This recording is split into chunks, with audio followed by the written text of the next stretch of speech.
마태복음 25장 14절부터 30절까지의 말씀. 조금 말씀이 길어요. 조금 긴데 우리가 한 목소리로 마음을 좀 잘 모아서 같이 교독하도록 하겠습니다. 저 한 절, 여러분 한 절씩 교독하도록 하겠습니다. 제가 14절부터 읽겠습니다. 또한 하늘나라는 어떤 사람이 자기 종들을 불러 재산을 맡기고 여행을 떠나려는 것과 같다.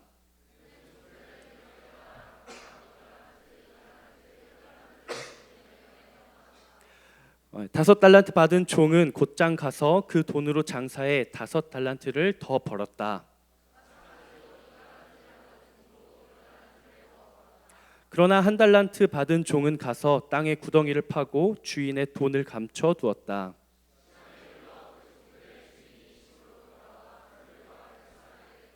다섯 달란트 받은 종이 주인에게 다섯 달란트를 더 가져와 말했다. 주인님은 제게 다섯 달란트를 맡기셨습니다. 자, 보십시오. 제가 다섯 달란트를 더 벌었습니다.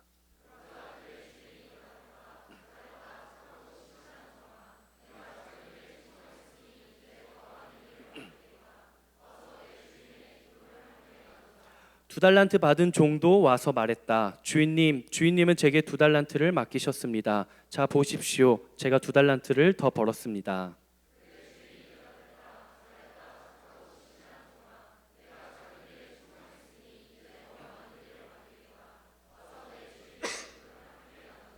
그때 한 달란트 받은 종이 와서 말했다. 저는 주인님이 굳은 분이라 심지 않은 데서 거두시고 씨 뿌리지 않은 곳에서도 곡식을 모으시는 것을 압니다.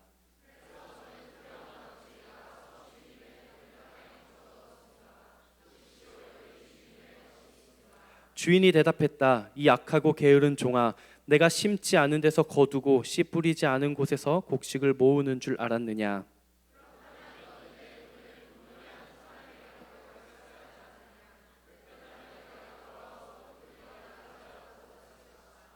저 종에게서 한 달란트를 빼앗아 열 달란트 가진 종에게 주어라.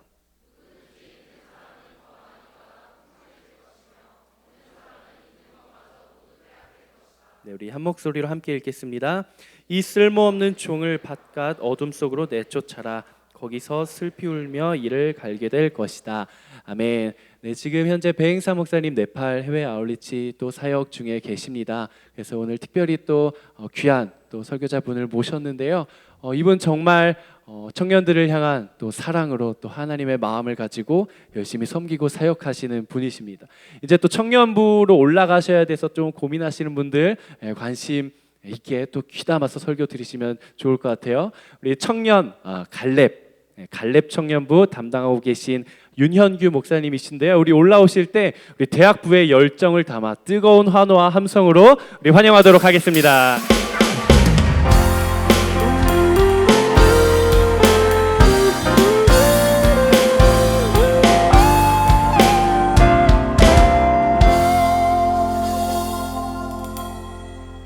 네, 갈렙 청년부를 섬기고 있는 윤현규 목사라고 합니다. 하늘대학부에서 설교를 해야 된다고 배행상 목사님께서 저에게 이야기를 하시고 저한테 하셨던 말이 우리 하늘 공동체는 정말로 반응이 좋습니다. 그래서 어떤 실수를 하시더라도 용납해 줄 거고 또 환호해 줄 거라고 얘기하시면서 마음 편히 설교하라고 하셔서 이 귀한 자리에 올라왔습니다. 여러분들 오늘 이 시간에 여러분들의 모든 분들에게 하나님의 말씀이 임하고 그 은혜가 여러분들 가슴 속에 또 삶 가운데 있기를 축복합니다. 잠시 좀 기도하고 시작할까요? 측량할 수 없는 사랑으로 우리를 돌보시는 하나님 아버지, 오늘 저희 모두가 아버지의 말씀을 갈망하여 이곳에 모였습니다. 주여, 저희 모두를 긍휼히 여겨주셔서 이 시간 하늘 공동체에 필요한 말씀을 또한 각자에게 필요한 은혜를 공급하여 주옵소서. 아버지, 우리가 아버지를 통하지 않고서는 그 누구에게로부터 생명의 말씀을 듣겠고 그 누구에게로부터 유한 은혜를 얻겠나이까. 저희들에게는 하나님 아버지밖에 없음을 고백하오니 주여 말씀하여 주옵소서. 우리가 듣겠나이다. 우리가 순종하겠나이다. 또한 성령님의 불같은 뜨거움이 우리의 가슴을 채우사 우리가 오직 주님께만 집중하게 하옵소서. 말씀을 전하는 이 부족한 종의 입술을 붙잡아 주셔서 오직 주님이 주시는 말씀만 이 강당에 선포되게 하옵소서. 이 모든 기도 살아계신 우리 주 예수 그리스도의 이름으로 간절히 기도 올려드립니다. 아멘. 네, 사랑하는 우리 대학부 여러분, 요즘 우리는 7가지의 그 치명적인 죄에 대해서 살펴보고 있습니다. 자, 7가지 죄악들 한번 되뇌어 보이려고 한번 제가 자막으로 준비했습니다. 한번 자막 한번 틀어주셨으면 좋겠는데요. 제가 한번 보도록 하겠습니다. 읽도록 하겠습니다. 첫째, 교만. 둘째, 시기. 셋째, 분노. 넷째, 나태. 다섯째, 탐욕. 여섯째, 탐식. 그리고 마지막으로 7번째, 정욕입니다. 아마도 여러분들 설교 스케줄대로 여러분들이 설교를 들으셨다면 교만, 시기, 분노에 관해서 아마 설교를 들으셨을 것 같습니다. 사랑하는 우리 대학부 여러분, 제가 한 가지 여쭤보고 싶습니다. 여러분들 그렇게 교만과 시기와 또 분노에 관한 설교를 들었는데 그것이 여러분 내적으로 잘 컨트롤이 되고 또 여러분들의 그 내면 가운데 그 죄악이 끌어올라올 때 여러분 그것이 잘 여러분들 그 죄를 짓지 않기 위해서 여러분 노력이 잘 되고 있는지 궁금합니다. 저의 경우는 설교한 대로 살아야, 그리고 하나님 앞에 설교한 대로 설교가 지켜야 주님 앞에서 또 성도들 앞에서 떳떳할 수 있다라는 생각에 그런 분노와 시기와 또 여러 가지 탐욕 같은 그런 마음들이 들어올 때마다 이렇게 싸워보려고 노력하고 있습니다. 사랑하는 우리 대학부 여러분, 이 시대가 하나님과 예수 그리스도의 이름을 모독하는 시대입니다. 그러나 우리가 시기와 교만과 이런 다툼들, 여러 가지 나태들, 탐욕들을 우리가 참고 견딘다면 여러분 이 땅 가운데 있는 많은 사람들은 우리 모습을 통해서 예수 그리스도를 보게 될 것입니다. 여기서 말하는 7가지 죄악을 우리가 컨트롤하고 우리가 그 죄악과 싸우는 사람들로 쓴다면 전 여러분들이 계신 그 곳곳에서 여러분들이 빛을 발하고 그것으로 말미암아 여러분들의 모습을 통해 사람들이 생명의 말씀을 듣고 이 대학부에 오게 될 줄 믿습니다. 여러분 그렇게 싸우십시오. 여러분 생명의 말씀을 지키고자 노력하십시오. 십자가에 매달리려고 노력하십시오. 그때 여러분 우리가 이런 7가지 죄악을 들을 때 받았던 은혜를 이 삶 가운데 지켜가고 그것을 통해서 여러분 예수 그리스도의 선한 영향력이 미쳐지게 될 줄 저는 확신합니다. 자, 그런데 여러분들 지금 제가 방금 전에 띄워드렸던 7가지 죄악의 특징이 있어요. 뭐냐? 손에 잡히지가 않아요. 여러분 손에 잡히지 않고 그리고 보이지도 않아요. 그런데 이 7가지 죄악의 모든 공통점은 우리 마음 가운데, 우리 내면 가운데 아주 깊숙하게 도사리고 있는 죄악들입니다. 보이지 않고 만질 수 없는데 여러분 그 파괴력은 좀 가공할 만해요. 여러분 눈에 보이지도 않고 잡히지도 않은데 우리 내면 가운데 그 죄악이 발동하면요, 우리 삶과 공동체가 너무나 크게 타격을 입게 됩니다. 자, 그 한 예를 제가 좀 말씀드리고자 합니다. 여러분 사울 왕 아시죠? 사울 왕이 누구였죠? 이스라엘의 초대 왕이었습니다. 누구를 시기했죠? 다윗을 시기했습니다. 여러분 다윗은 사울의 사위였어요. 나이도 어쩌보면 아들뻘 만한 사람이었을 거예요. 그런데 자기 아들뻘 같은 다윗을 시기하고 질투했어요. 여러분 근데 그 결과가 어떠냐? 여러분 남 유치하잖아요. 여러분 다윗에 비해서 여러분 사울은 모든 걸 가졌어요. 권력도 가졌죠, 여자도 가졌죠. 여러분 모든 통치권과 군수통을 다 갖고 있었어요. 그리고 사울의 한마디면 다윗을 죽일 수 있었어요. 그런데 그 다윗이 칭송받는다는 그 이유 하나만으로 시기하고 질투했어요. 여러분 생각해 보세요. 아버지가 아들을 질투하는 거예요. 너무 유치하지 않아요? 그런데 그 유치한 시기라는 감정이 내면에 도사리고 나니까 어떤 일이 벌어졌는가? 여러분 블레셋과의 전투 가운데서 여러분 요나단을 포함한 세 아들이 전장에서 다 죽어요. 그때 여러분 사울도 죽습니다. 두 번째, 자신의 딸 미갈에게는 여러분 씻을 수 없는 죄악을 저질렀어요. 여러분 사울이 어떻게 했죠? 다윗이 눈 뻔히 살아있음에도 불구하고 강제 이혼시켰어요. 그래서 다른 남자에게 시집 보냈어요. 다윗이 왕권을 쥐었을 때 여러분 다윗이 먼저 한 일이 뭐였냐? 미갈을 찾아왔어요. 여러분 다윗이 살아있음에도 불구하고 미갈을 강제 이혼해서 보냈단 말이에요. 자기 딸에게. 여러분 그 엄청난 실수를 딸에게 저질러요. 또 무슨 일이 있었냐? 여러분 다윗 그 사울에게는 리스바라는 첩이었어요. 그런데 그 리스바라는 첩은 나중에 어떻게 되냐면 사울이 죽은 이후에 자신 그 사울의 부하였던 아브넬이라는 사람과 잠자리를 같이 하게 됩니다. 자신의 부하한테 아내를 뺏긴 거나 마찬가지였어요. 또 하나, 첩을 통해 낳은 두 아들과 자신의 딸이 낳았던 메랍이라는 딸이 낳았던 5명의 손자를 여러분 그 죄악으로 말미암아 다른 사람들에게 죽임을 당하는 끔찍한 일을 벌어지게 됩니다. 결국 뭐냐면 사울의 시기 하나로 말하면 여러분 그 가문이 대대손손 아픔을 겪는 것을 우리는 보게 돼요. 정말 유치한 감정이었던 그 시기 하나가 여러분 가문 전체를 멸망시키는 엄청난 파괴력을 갖고 있는 게 여러분 이것이 죄악이에요. 사랑하는 여러분, 이렇게 지금 우리가 다루고 있는 7가지 죄악은 눈에 보이지 않지만 우리의 삶을 여러분 파괴하고 아프게 만드는 큰 힘을 갖고 있어요. 자, 그러면 여러분 이 나태라는 건 또 어떠신가? 이 나태라는 것은 여러분 우리 삶에 어떤 영향을 미치는가? 제가 한번 이 국어사전을 통해서 여러분 이 나태라는 단어를 한번 찾아봤어요. 한 자막 한번 보여주시겠어요? 자, 나태, 행동, 성격 따위가 느리고 게으름. 네, 이렇게 국어사전에 나와 있어요. 자, 영어로는 발음 죄송해요. 슬로스. 네, 나무늘보나 태만. 예, 이런 단어를 표현하고 있다고 그러더라고요. 그러니까 여러분 우리가 나태라고 보면요, 마치 아침 일찍 늦게 일어나 가지고 막 TV 좀 보고 뒹굴뒹굴 거리고 그리고 컴퓨터 하고 막 이런 모습을 우리가 나태라고 생각할 수 있어요. 그런데 아니에요.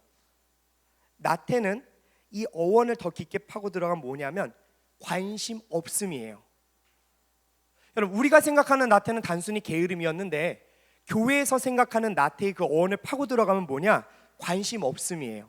그래서 이 나태라는 단어를 어느 기독교 문학가가 어떤 여러 문장으로 표현했는데 저는 이 말이 나태에 대해서 아주 정확하게 보여주고 있다고 생각해서 제가 좀 자막을 갖고 왔어요. 한번 보여드리도록 하겠습니다. 제가 한번 읽어드릴게요. 나태란 아무것도 믿지 않고 신경 쓰지 않고 알려고 추구하지도 않고 간섭하지도 않고 즐기지도 않고 사랑하지도 않고 미워하지도 않고 살아야 할 그 무엇도 없고 또 죽어야 할 어떤 이유도 없기 때문에 그저 살아있는 죄다. 여러분 나태에 대해서 이런 표현 들어보신 적 있으세요? 없으시죠? 네, 이게 나태라고 합니다. 여러분 이것이 우리 기독교가 말하는 나태, 네, 7가지 죄악 중에 하나인 바로 이 나태를 규정하고 있어요. 한마디로 게으른 상태가 아니라 여러분 영혼이 나태하고 의욕도 없고 아무런 것도 하고 싶지 않은 감정이 바로 나태라는 것입니다.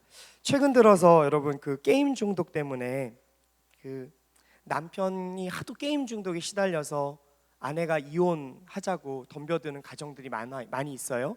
또 여러 가지 뉴스를 통해서 게임 중독 때문에 자녀가 죽음에 이르는 경우가 있잖아요. 제대로 육아를 안 해줘서 잘 밥 먹이질 못해서. 사랑하는 청년 여러분, 오늘 저는 청년부의 목회자로서 대학부 여러분께 지체에게 권면합니다. 사랑하는 여러분, 여러분들이 만나게 될 형제 자매들이 늘상으로 핸드폰을 들고 게임을 계속하고 있다. 여러분 어느 정도 한번 권면해 보십시오. 게임하지 말자. 우리 같이 얘기하자. 같이 좀 즐겁게 놀자. 그럼에도 불구하고 여러분 계속 게임에 손을 잡고 여러분들의 관계를 어렵게 만든다면 여러분 그 남자친구 여자친구 좀 제거하십시오. 네. 제거하십시오 여러분. 왜냐면 여러분 제가 이제 왜 이야기를 하냐, 아니 갑자기 왜 젊은 목사님 오셔가지고 우리 연애하는데 왜 장난질이야? 왜 쓰잘데없는 얘기를 해? 그런데 제가 여러분 지금 말씀드리는 이 나태라는 이 죄악이 얼마나 무서운지를 아시면 왜 제가 그렇게 얘기했는지 알게 돼요. 자, 여러분 게임 중독에 빠진 남편 혹은 부부가 아이를 돌보지 않아서 어떤 아픔을 겪게 되면 당연히 그 근본적인 원인은 게임 중독이에요. 그런데 저는 그들이 게임 중독에 걸려서 그런 아픔을 겪는다라는 것도 인정하지만 그 이전에 뭐냐면 나태했기 때문에 그래요. 가장으로서 아버지로서 아내를 돌보고 자녀를 돌봐야 되잖아요. 그런데 게임 중독에 빠져서 자녀의 아픔, 아내의 아픔을 듣지 않았어요. 부부가 사랑해서 자녀를 낳았으면 길러야 되잖아요. 먹여야 되잖아요. 씻겨야 되잖아요. 그런데 게임 중독 때문에 그것을 안 한 거예요. 사랑하지도 않고 관심도 없고 그들의 아픔에 부르짖는 소리를 듣지도 않았어요. 뭐예요? 나태였다고요. 이 나태라는 죄악이 여러분 한 가정을 파괴하고 아이의 생명을 뺏어가기도 하는 무시무시한 힘을 갖고 있어요. 여러분 그래서 우리가 깨어서 우리 영혼을 관찰해야 돼요. 나는 하나님 보시기에 나태하지 않은가? 자 여러분 이렇게 한번 또 설명해 봅시다. 자 우리가 지금 예배하고 있는데 2차 세계대전에 어느 유럽의 한 도시에서 우리가 이렇게 예배한다고 칩시다. 자 그런데 갑자기 저기 뒤에서 문을 쾅쾅쾅쾅 두드리는 거야. 밤에 예배를 하는데 무슨 소리야? 문을 열었어요. 유태인 부부가 들어왔어요. 어린 자녀들이 들어왔어. 울며 불며 우리 좀 살려달라고, 우리 좀 도와달라고. 나치의 경찰들이 찾아와서 우리 가스실로 보내려고 하니 우리를 좀 보호해달라고 그랬어요. 자, 그런데 우리가 예배하는 이 지역이 유럽의 한 점령지예요. 독일에. 유태인을 보호했으면 이 교회 사라져요. 하늘 공동체 없어져요. 여러분, 근데 구할 거예요, 안 구할 거예요? 구하실 거예요, 안 구하실 거예요? 구해야죠. 교회가 사라지는 있더라도 하나님의 말씀은 지켜야죠. 죽음에 끌려가는 자들을 지키라, 그리고 이웃을 사랑하라는 말씀을 우리가 지켜야죠. 네, 교회라는 형태는 사라져도 하나님의 말씀을 우리가 지켜내야죠. 그런데 우리가 귀찮아서, 돌보고 싶지 않아서, 피해당할까 봐 그들을 돌려보내면 여러분, 우리는 하나님 보시기에 두 가지 죄악. 첫째, 하나님의 말씀이었던 이웃사랑의 계명을 지키지 않았고, 두 번째로 죽음에 끌려가는 자를 보살피라는 하나님의 그 계명을 어긴 나태죄에 빠진다는 것입니다. 그래서 여러분들이 알고 있는 그 나태의 개념과 우리 교회가 생각하는 이 나태의 개념을 좀 더 여러분 바꾸시고 우리의 영을 한번 살펴보셨으면 좋겠습니다. 그리고 사랑하는 여러분, 제가 오늘 와서 되게 감동받았어요. 이 300여 명의 대학생들이 함께 우렁차게 찬양하는데 여러분, 그냥 눈물이 나더라고요. 우리 지금 갈렙 청년부 인원이 지금 한 120명 정도 됩니다. 한 여러분들이 이번에 한 3분의 1 정도가 여기 모여서 함께 예배하고 있어요. 여러분, 이렇게 열정적으로 주님을 찬양하는 여러분들의 신앙을 반드시 지키길 축복합니다. 그리고 여러분들 이곳에서 잘 성장하시고 정말 청년부로 다들 올라오십시오. SNS도 있고 여호수아도 있고, 요셉도 있습니다. 또 갈렙도 좀 기억해 주십시오. 네. 여러분들 같은 청년은 참 받고 싶어요. 그런데 여러분들, 근데 혹시 이 가운데 나 교회 다니고는 싶은데, 예배는 드리고 싶은데 공동체 생활하고 싶지 않아, 이상한 사람들, 이상한 형제 자매들 때문에 내 마음 아프고 싶지 않아, 나 11조도 해, 나 헌금도 해, 그러니까 제발 나 교회하고 엮이지 마, 나 그냥 조용히 예배만 드리고 갈 거야. 사랑하는 청년 여러분, 제가 오늘 교역자로서 말씀을 대언하는 자로서 오늘 분명히 말씀드립니다. 여러분, 그 모습은 하나님이 기뻐하시는 모습이 아닙니다. 여러분, 그거는 하나님의 꿈과 하나님의 소망과 하나님의 보혈과 예수 그리스도의 열정과 십자가 위에 세워진 교회에서 여러분, 나태의 죄를 범하는 것입니다. 여러분, 교회는요, 나태라는 신앙의 자세가 허용될 수 없는 곳이에요. 왜? 여러분, 이 교회 자체가 예수 그리스도의 십자가와 그 열정과 피와 땀으로 이루어졌기 때문에 그래요. 그렇기 때문에 여러분, 적당히 신앙생활 하겠다, 여러분, 그 모습은 주님 보시기에 온전하지 않습니다. 여러분, 교회는요, 두 가지 요소로 구성됩니다. 첫째는 예배, 둘째는 공동체입니다. 여러분, 공동체 안에 내가 편입되고 싶지 않고 저 인간 꼴보기 싫어서, 저 형제 꼴보기 싫어서 나 교회 생활 안 해? 아니에요. 여러분, 우리가 왜 그를 봐야 돼요? 아니에요. 여러분, 교회에 왔다면 우리는 십자가를 봐야 되고 하나님의 사랑을 봐야죠. 그리고 그분이 하셨던, 그분이 걸었던 고난과 고통과 십자가의 길을 걷겠다고 헌신하고 이 자리에 와서 함께 신앙생활 해야 되죠.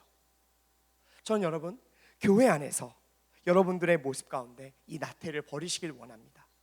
예배 열심히 드리시고 신앙생활 하기에 공동체 안에서 지지고 볶고 해도 이 자리를 버텨내시는 여러분들은 하나님 보시기에 나태하지 않게 평생의 신앙생활을 하는 사람이라 칭찬받을 줄 확신합니다.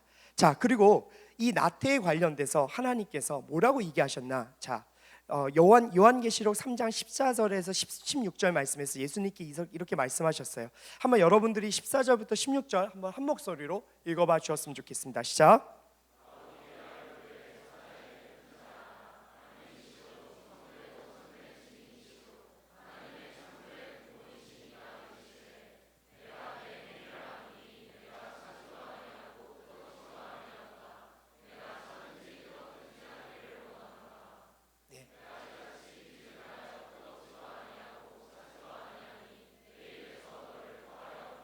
아멘.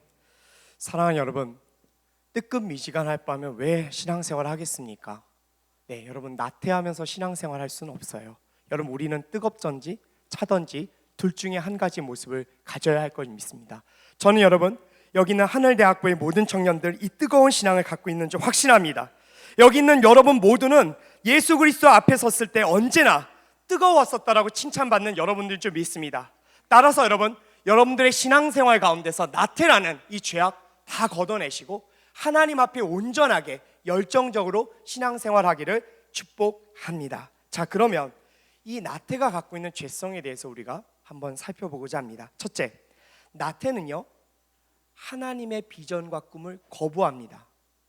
이 말은 뭐냐면 여러분들이 나태라는 죄악을 갖고 있으면 하나님께서 여러분들을 향한 개개인을 향한 비전과 꿈을 여러분들이 받아들이지 못하게 돼요. 조금 더 적극적으로 설명하면 여러분들이 있는 그 나태 때문에 여러분들은 하나님께서 여러분들을 향한 그 비전과 꿈을 막아버리는 거예요. 하나님 됐어요? 저 그만하고 싶어요.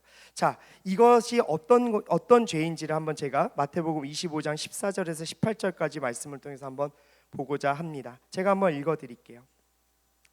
마태복음 25장 14절입니다. 또한 하늘나라는 어떤 사람이 자기 종들을 불러 재산을 맡기고 여행을 떠나려는 것 같다. 그는 종들의 능력에 따라 5달란트, 2달란트, 1달란트를 주고는 여행을 떠났다. 5달란트를 받은 종은 곧장 가서 그 돈으로 장사해 5달란트를 더 벌었다. 마찬가지로 2달란트를 받은 종도 2달란트를 더 벌었다. 그러나 1달란트를 받은 종은 가서 땅에 구덩이를 파고 주인의 돈을 감춰두었다. 자, 예수님께서 천국을 예화로 천국을 비유로 설명한 유명한 달란트 예화입니다. 자, 여기서의 주인은 하나님이시고 여기서의 종들은 우리 모든 성도들을 얘기하고 달란트는 바로 하나님께서 우리에게 주신 재능과 은사를 말하고 있습니다. 예전에 아시리아나 이집트에서는요 이렇게 주인이 재산가가 어떤 여행을 떠날 때 실제 이렇게 종들과 또 이렇게 밑에 사람들에게 재산을 맡겼고 그들은 그 재산을 가지고 장사를 할 수 있었다고 합니다. 그래서 종들이 주인이 돌아오게 되면 그 원금을 돌려주고 이자나 뭐 이런 것들을 받을 수 있었다고 하더라고요. 그러니까 이런 실제적인 어떤 문화가 있었기 때문에 예수님께서 이렇게 예화로 말씀을 하신 것 같습니다. 자, 그런데 15절 말씀에서 보면 주인은 종들에게 바로 능력에 따라서 달란트를 줬다라고 합니다. 자, 여러분 그런데요 주인이 눈썰미가 있었어요. 능력에 따라 맡겼다라는 건 뭐겠죠? 주인은 종들의 능력을 알고 있었다라는 거예요. 자, 알고 있었어요. 그래서 5달란트를 한 종에게 맡겼는데 여러분 장사라는 얘기 안 했어요. 그런데 곧장 바로 말씀해 보시면 곧장이라고 나와 있어요. 자, 주인의 의도를 파악한 거예요. 딱 주시자마자 아하, 요거 장사해서 이웃 남기라는 말씀이시겠구나. 그래서 여러분 바로 달려나갔어요. 2달란트 받은 종 어땠죠? 네, 그 달란트 받은 종도 알고 있었어요. 여러분 달란트 성경에 보시면 그때 일일 노동자가 한 15년 동안 정말 모아야 될 돈이라고 나와 있죠. 엄청난 금액을 주신 거였죠. 그래서 여러분 2달란트 갖고 있는 종도 뛰쳐나갔어요. 그런데 여러분 1달란트 받은 종은 어떻게 했냐? 땅에 묻어버렸어요. 은행이 없었던 그 시절 가운데 돈을 보관하는 방법 중에 하나였다고 하더라고요. 그래서 땅에 묻었어요. 자, 여러분 장사하는 거 만만치 않습니다. 여러분 하루하루 벌어서 먹고 사는 거 쉽지 않습니다. 대기업 회장님이나 조그만 동네에서 정말로 편의점 하시는 사장님이나 그 마음은 마찬가지입니다. 직원 두고 있으면 여러분 그렇게 먹고 사는 거, 월급 주는 거 만만한 일 아니에요. 장사하는 거 쉽지 않아요. 하지만 여러분 5달란트, 2달란트 가진 사람들은 그걸 해냈어요. 그런데 이 1달란트 가진 자는 안 했어요. 땅에 묻었죠. 왜? 나중에 뒤에 가보면 여러분 변명을 하는데 뭐라고 그러냐면 주인님은 굳은 사람이고 심지 않은 데서 걷는 사람이다. 한마디로 주인 당신은 너무 두려운 사람이고 내가 장사를 잘못하다가 이윤을 못 남기면 크게 혼날 것 같아서 나는 달란트를 묻었다라고 변명하는 거예요. 그런데 여러분 보세요. 다른 성경 부분 찾아보시면 달란트를 갖고 이익을 남겼던 이익을 남겼던 그 종들에게 주인은요 자기와 함께 마을을 다스리고 고을을 다스리라는 정말로 큰 은혜를 그들에게 허락합니다. 다 여러분 분배해 줬어요. 그러니까 결국 이 말은 뭐죠? 종이 자기가 생각하는 그 주인에 대한 생각이 잘못된 것을 스스로 얘기한 것이에요. 자, 여러분 이들은요 그래서 결국 이 사람 뭐냐? 자기가 갖고 있는 달란트 제대로 이용하지 않았고 5달란트, 2달란트 가진 사람들이 돈을 벌려고 장사하려고 그렇게 미친 듯이 일하는 모습 보면서 아이고 돈에 환장했네, 주인한테 잘 벌려 작정했구나, 이런 냉소하는 모습을 보면서 그들을 지켜보았다라고 얘기할 수 있는 것이죠. 여러분 그래서 그는 나태했다라고 얘기하는 것입니다. 여러분 이게 뭐죠? 결국 이 종은요 결과적으로는 주인이 종에 대한 그 꿈과 주인이 갖고 있었던 비전을 전혀 깡그리 무시하고 그걸 이루어드리지 않은 거였어요. 여러분 왜 주인이 화난 거예요? 자기가 그렇게 갖고 있었던 그 의도와 그 생각을 전혀 읽지 못하고 그의 재능을 정말로 이렇게 묵혀버리고 쓰지 않았기 때문에, 나태했기 때문에 바로 그 종이 그렇게 화를 내신 것입니다. 사랑하는 여러분, 이제 조금씩 여러분들 순장님들, 다락방장님들, 여러분들 MC단 임기가 맞춰지고 있습니다. 자, 여러분 이제 이것에 대해서 환호하시는 분도 있을 것이고 아쉬워하는 분들도 있을 것 같습니다. 그리고 이제 조만간에 목사님과 전도사님의 콜링 전화가 들어가겠죠. 네, 누구누구야 뭐뭐 같이 섬기자. 자, 그런데 여러분 그 전화가 여러분들을 향한 하나님의 콜링, 너의 재능을 나와 함께 하자, 너의 재능을 이 교회를 위해서 함께 쓰자라는 하나님의 부르심이라면 여러분 어떻게 여기시겠습니까? 또는 회사에서 여러분들 지금 가운데 직장 생활을 하고 있는 분들도 계실 줄 믿습니다. 여러분들 직장 생활하고 있는 여러분들 가운데 회사에서 이런 콜링이 있을 때 그냥 귀찮고 안 하고 싶고 내가 하면 손해받는 것 같아서 그것에 제대로 응하지 않을 때, 물론 남들이 다 안 하니까 나도 안 한다라는 생각 가질 수 있지만 한편으로는 혹시 이것이 하나님 보시기에 하나님께서 나를 향한 비전이고 콜링인데 내가 그것을 거부하고 있지는 않은지 여러분 스스로 생각하시면서 혹여나 내 모습이 나태한 것은 아닌지를 한번 점검해 보시면 여러분들의 신앙생활에 큰 유익이 될 줄 믿습니다. 사랑하는 여러분, 저는 대학부 4년과 요셉 청년부에서 10년에서 총 14년의 시간을 보냈습니다. 제가 여러분 여기서 수많은 리더십들을 해봤고 또 수많은 리더십들을 겪어봤고 또 수많은 리더십들이 어떻게 살아가는지도 보았습니다. 하나님의 콜링에 응하고 하나님의 부르심에 응한 사람들, 저는 여러분 복된 삶을 누리고 있다라고 자신 있게 이야기하고 싶습니다. 목사님, 저 오빠는 맨날 MC하고 순장하는데 여자친구도 없는 것 같고 저 언니는 맨날 MC하는데 시집도 못 가는 것 같아요. 목사님 그 말씀이 맞아요? 사랑하는 여러분, 외적인 걸 보고 여러분 판단하지 마세요. 여러분 대학부 생활과 청년부 생활은 전혀 달라요. 제가 여러분 목사인데 거짓말 하겠습니까? 그럼 제가 한 가지 얘기해 드릴까요? 며칠 전에 제가 그 대표 기도를 하고 온 부부가 있습니다. 이 예화는 허락을 받고 제가 쓰게 된 예화예요. 이 자매는 고등학교 3학년 때 어머니가 당뇨로 실명하셨어요. 고3 때부터 어머니 두 눈이 실명하셔서 그거 수발을 하며 여러분 입시 준비를 했어요. 그런데 그 자매가 대학교에 입학하고 직장 생활을 하면서도 늘 집에 있는 그 어머니를 신경 쓰고 또 서울에 올라오게끔 해서 재활치료 받고 이렇게 돌려보내고 그랬어요. 그 자매가 대학 청년부 때 저를 만났는데 그런 얘기를 했어요. 목사님, 저 결혼하는 거 저에게 사치예요. 남자친구 만나는 거 사치예요. 어머니 저렇게 두 눈 못 뜨고 저거 다 수발해야 되는데 이런 저에게 누가 연애를 하자고 다가오겠습니까? 그랬던 자매였어요. 나이도 올해가 40이었는데 작년 결혼했으니까 39에 결혼했어요. 누구랑 결혼했는 줄 아세요? 8살 어린 정말 멋지게 생긴 전도사님이 그 자매를 취했어요. 왜? 기가 막힌 게 뭐냐면 그 전도사님도 비슷한 환경에 있었던 거예요. 아버지가 그런 환경이었어요. 그러니까 자매의 마음을 이해하고 그 어머니를 사랑하는 그 마음을 갖고 있는 자매라면 내가 이 한 몸 바쳐서 저 자매하고 행복하게 살겠다라고 결정했더라고요. 여러분, 왜요? 여러분, 저는요 믿어요. 그 자매가 교회 가운데서 최선을 다한 그 예쁜 마음을 알고 있고 또 그 마음을 아시기 때문에 전 선물로 복으로 주셨다고 생각해요. 사랑하는 여러분, 또 저 소리 들으면 다 콜링하는 거 다 응해야 되나? 그런 생각이 아니라 하나님 보시기에 나태하지 않고 여러분들의 그 걸음걸이, 하나님의 콜링한 그 걸음걸이를 걸을 때 주께서 여러분들 반드시 돌보실 거라고 확신하기에 말씀을 드리는 것입니다. 두 번째, 여러분 나태를 끊어낼, 나태는 어떤 죄를 갖고 있냐면요, 제 첫 번째 죄는 뭐라고 그랬죠 여러분? 나태라는 것은 하나님께서 여러분들을 향한 그 비전, 여러분들의 꿈을 거부하게 만든다는 거죠. 두 번째, 여러분, 나태는요, 사랑하지 않는 죄를 범하는 것입니다. 자, 여러분, 제가 그 아내하고 2010년 10월 30일 토요일 이촌역 앞에서 만나서 결혼했습니다. 네, 날짜 기억합니다. 네, 왜냐하면 그날을 잊지 않기 위해서예요. 왜? 결혼 기념일 뭐 이런 데 잘 챙겨주려고요. 자, 그런데 제가 제 아내를 만날 때 저는 아마 결혼정보회사 듀오에 제가 한번 저 결혼정보회사 듀오 통해서 결혼하고 싶어요. 그럼 아마 그쪽에서 저를 쫓아냈을 것 같습니다. 왜냐하면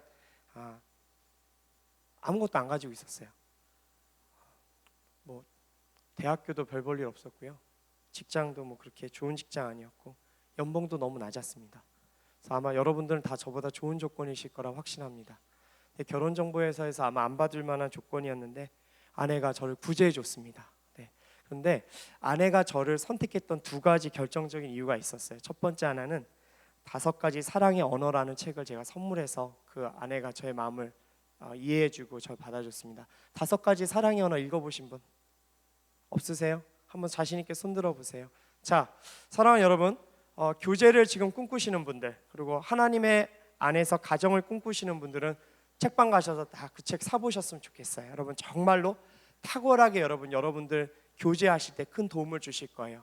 사랑의 5가지 언어, 네, 뭐 스킨십, 뭐 함께하는 시간, 선물, 여러 가지 표현들이 있어요.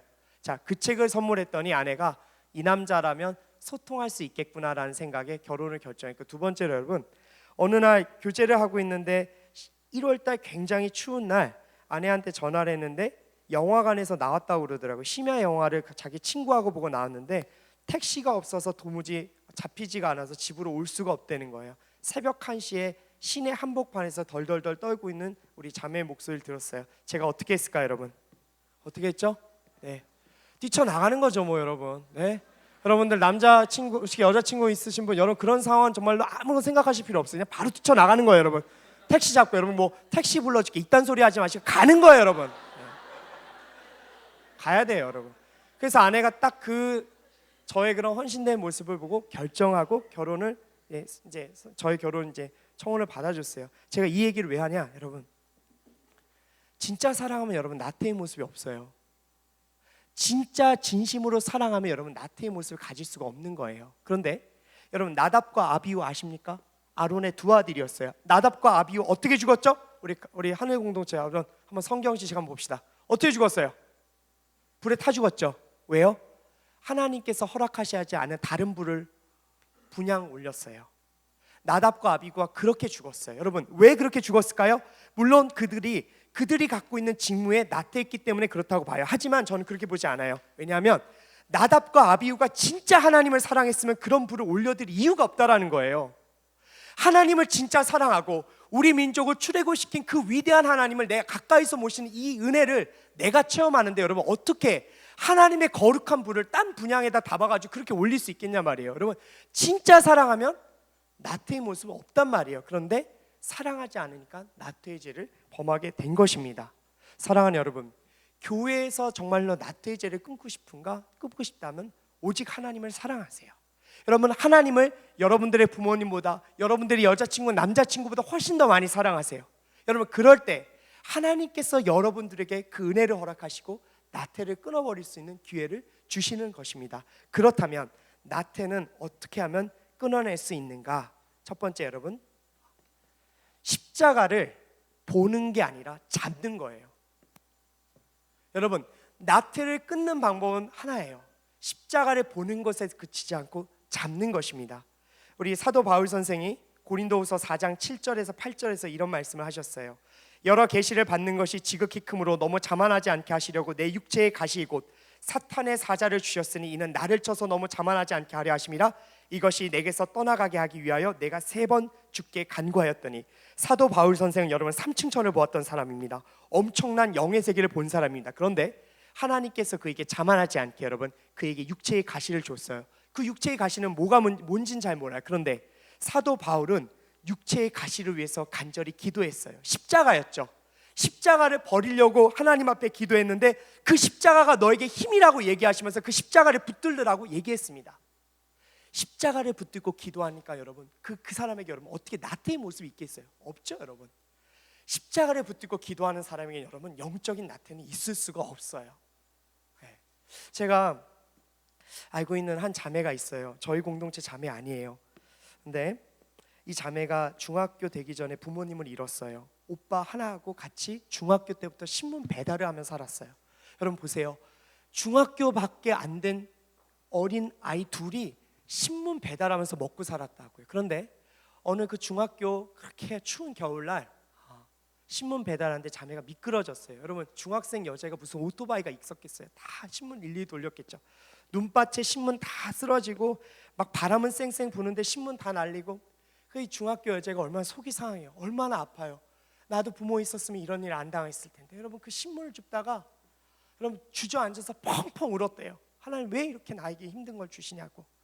그렇게 힘들게 살아다가 한 20살 초반에 여러분 오빠가 뇌출증이 왔어요. 뇌출혈. 여러분 젊은 사람들도 뇌출혈 생기더라고요. 여러분 뇌출혈 생기면 필히 반편마비가 와요. 반신마비가 된다고. 그런데 오빠는 다행히도 여러분 그 마비가 생기지 않았어요. 그런데 여러분 그 치료비를 대기 위해서 전세 그나마 돈 모아서 살고 있었던 전셋집 방 빼서 그 치료비 됐어요. 여러분 자매가 도망가고 싶었을까 안 도망가고 싶었을까요? 도망가고 싶었겠죠.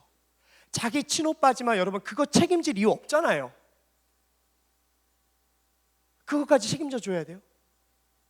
그런데 책임지겠다고 주님 붙들고 하나님 우리 오빠 살려주세요. 그 십자가를 놓지 않았어요. 여러분 저는 최소한 믿고 있는 게 뭐냐면 그 자매가 하늘나라 가면 하나님께서는 그렇게 얘기하실 거예요. 너에게 태만이란 죄는 없었다. 내가 준 십자가를 그렇게 부여잡고 기도한 너에게는 태만이란 죄는 없을 것이다. 너는 순결하고 거룩한 내 딸이라는 고백을 들을 거라 저는 확신해요. 사랑하는 여러분, 여러분들 안에 십자가 있으십니까? 여러분들 주변에, 여러분들 가정에, 여러분들 학원에, 여러분들 지금 이 교회 가운데 십자가가 있으십니까? 여러분 십자가 놓지 마세요. 여러분 십자가 붙드세요. 여러분 십자가를 붙들어야 여러분 하나님께서 여러분들의 그 나태에서 벗어나게 하시고 고통 가운데 하지만 그 가운데 여러분 하나님의 은혜를 베풀어 주셔서 여러분들을 하나님의 가장 선한 길로 이끌어 주실 줄 확신합니다. 사랑하는 여러분, 여기 이 가운데 부모님 때문에 너무 큰 상처 받으시는 청년들 있으십니까? 여러분 놓지 마십시오. 부모님 포기하지 마세요. 여러분들 예수 그리스도께서 여러분들 포기하지 않으셨잖아요. 근데 여러분들 왜 부모님 포기해요? 여러분들 믿지 않는 형제 자매들 있으세요? 여러분들 왜 포기하세요?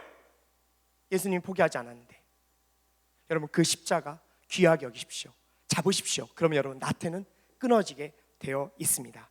두 번째로 여러분 나태를 끊는 두 번째 방법, 여러분 부르심 가운데 자기 자신이 어떤 존재인지 알아야만 해요. 저희 딸이 5살 됐습니다. 이름은 윤담비라는 아이입니다. 근데 요즘 여러분 제가요 아이를 데리고 이렇게 차를 타고 가다가 아이가 저한테 이런 말을 할 때 심장이 벌렁벌렁합니다. 아빠 나 할 말이 있어. 딸이 그런 얘기하면 너무 심장이 떨려요. 그래서 무슨 말이야? 그랬더니 하는 얘기가 이렇게 저희 집엔 TV가 없어요. TV가 없어서 저희 아이는 할아버지 집에나 가야 이제 유튜브도 보고 TV도 봅니다. 그런데 최근 유튜브에서 세균에 관련된 얘기를 좀 이렇게 영상으로 봤나 봐요. 이렇게 어린 아이들 프로그램에서 했더니 세균이 잘못 들어가면 죽으니까 꼭 이렇게 뭐 잘 씻어라 이런 내용을 봤나 봐요. 그랬더니 그 내용을 보고 이제 저녁 때 저하고 차를 타고 오는데 아빠 나 이제 매일 목욕할 거야. 나 죽으면 어떡해? 이런 얘기를 하면서 막 닭똥 같은 눈물을 막 차 뒤에서 막 흘리는 거예요. 진짜. 그럼 어떻게 했어요? 그게 괜찮아. 그러고 나서 이제 그날부터 저희 아이가 잘 씻기를 싫어했던 아이인데 요즘 밤마다 씻어요. 진짜. 여러분들 애기 목욕시키는 게 좀 만만한 일은 아니에요. 그런데 아이가 저한테 아빠 이제 오늘 좀 땀났으니까 오늘 좀 딱 이렇게 또 샤워할래. 그리고 이제 한 7시, 8시쯤에 이렇게 샤워를 시켰던데 막 애가 좀 놀다 보니까 좀 땀이 또 많이 났어. 아빠 샤워할래? 또 그래요. 여러분 제가 좀 독특한 아빠인데 아이가 저한테 아빠 나 목욕시켜 줘라는 이야기 할 때 저는 누구를 생각하는 줄 아세요? 애엄마? 아니요. 하나님을 생각해요.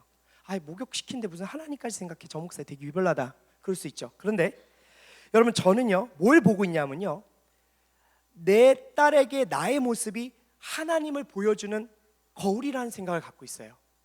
내가 내 딸에게 어떻게 하냐에 따라 내 딸이 하나님을 어떻게 느끼냐라는 갖고 있는 하나님의 아버지로서의 소명을 갖고 있는 자라는 사실을 늘 기억하려고 해요. 그렇기 때문에 제 딸에게 최선을 다하려고 해요. 교육자로서도 마찬가지예요. 내가 나의 성도들에게 어떻게 하냐에 따라 여러분들이 하나님을 어떻게 보냐라는 것에 제가 집중하고 있어요. 여러분, 이것은 뭐냐? 나태할 생각을 못 갖는 거죠. 결국은 내가 부르심에 대해서 정확한 인지를 하고 있으면 여러분, 우리는 그 상황 가운데 직분을 잊지 않고 나의 모습에 최선을 다할 수 있다라는 것입니다. 사랑하는 여러분, 지금 순장님으로 애쓰시는 분 손 한번 들어보십시오. 손. 순장 많잖아요. 에이, 손 좀 들어봐. 더 들어보세요. 여러분, 자랑스러운 직분이에요. 여러분, 맞죠? 여러분, 다시 한번 들어봅시다. 하나님 앞에 자랑스러운 직분을 가신 순장님도 한번 두 손 높이 드십시오. 네. 축복합니다, 여러분. 네. 사랑하는 순장님들, 여러분들 하나님의 영광스러운 직분이 갖고 있는 거예요. 여러분, 지금 하늘 공동체가 이렇게 버텨나가는 이유가 뭐예요? 목사님 때문에? 전도사님 때문에? 여러분, 목사님, 전도사님 몇 년 있으면 다들 바뀌는 거 아시잖아요. 그럼에도 불구하고 하늘 공동체가 저희 마찬가지예요. 요셉 공동체도 1년, 거의 1년 3년 만에 바뀌었어요. 그런데 이 하늘 공동체가 뚝심 있게 가는 이유가 뭐예요? 순장님 때문에 그래요. 여러분, 그런데 이제 순장님들 이제 마지막 임기 이제 마무리했는데 여러분, 최선을 다해서 그 직분에 합당하게 달려가십시오.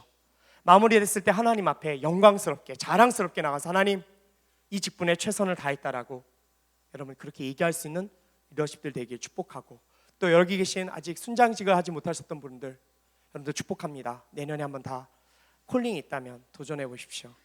혹시 저 목사님, 배행사 목사님한테 무슨 사주 받은 거 아니야? 전혀 아닙니다. 목사님 그런 얘기 하신 적 없습니다. 마지막으로 여러분 한 가지만 더 말씀드리고 마무리하겠습니다. 사랑하는 여러분, 나태에 빠지지 않으시려면 여러분들의 가장 귀한 것을 주님께 드리십시오. 자, 요한복음 말씀에서 여러분 예수님의 발에 향유를 붓는 여인이 나옵니다. 요한복음 12장 3절 말씀에 나오죠. 그 마리아가 여러분 가장 비싼 향유 옥합을 예수님의 발 아래에 붓고 머리카락으로 닦아냅니다. 먼지가 묻었고 동물의 분뇨가 묻은 다리입니다. 발입니다. 네, 닦아냅니다. 여러분, 그런데 여러분, 예수 그리스도의 발을 닦는 그 여인의 모습에서 나태라는 모습이 보이나요? 가장 귀한 것을 드리고 가장 주 앞에 헌신한 자에게 여러분 나태라는 모습은 아예 보이지가 않아요. 헌신, 순종, 거룩, 열정이 보이는 것입니다.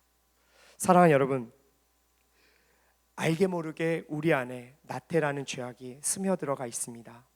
신앙인으로서, 학생으로서, 자녀로서, 그리고 주님의 종으로서 우리 안에는 나태라는 죄악들이 조금씩 들어가 있습니다. 그런데 나태라는 죄악은 어느 시점에 발동을 시작하면 여러분 우리 인생을 크게 아픈 정말로 죄악의 길로 걸어갈 수 있게 해줍니다.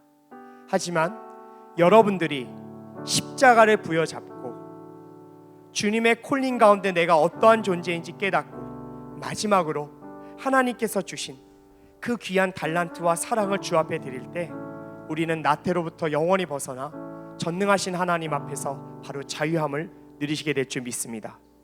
사랑하는 여러분, 하늘 공동체 대학부 여러분, 여러분들은요 이 교회의 희망입니다. 청년부만 와도 청년부가 점점 사라져가고 있습니다.